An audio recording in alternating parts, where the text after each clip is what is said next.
They're part of the same country. They share a flag, a passport, even a monarch. But in football, they stand apart. Scotland and England. Two nations, one island, two teams. There was no FIFA. There was just the British associations. England, Scotland, Wales, and Ireland. They were all part of the United Kingdom. Today, no one really remembers who won or even how the game was played. So while England, Scotland, Wales, and Northern Ireland all kept their own teams, the FA still had control. They ran the game in their own nations. As far as FIFA was concerned, they could continue doing so. But they do remember that this was the first ever official international football match.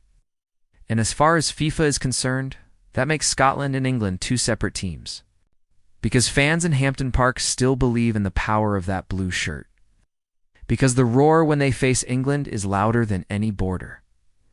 This is not just tradition, it's identity.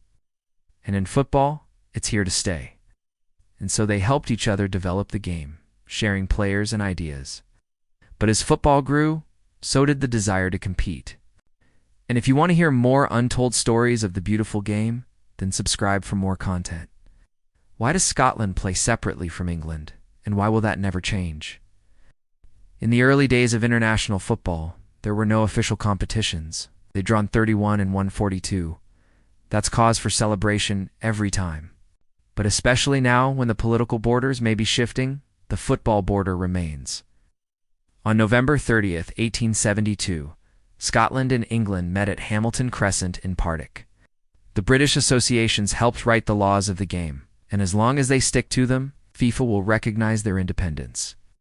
Any change would need agreement from all four, which none are looking for.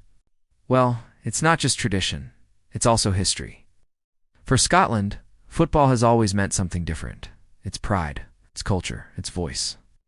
When the national team takes the pitch, they don't just represent their nation. They represent something older than politics, something deeper than rivalry. Beating England isn't just about goals, it's about history. When FIFA was formed in 1904, it recognized the 6 founding members, including the 4 home nations of the UK. But why does Scotland need its own team, if it's part of the UK? Since 1872, Scotland have faced England 113 times. So will anything ever change? Well, according to FIFA, no.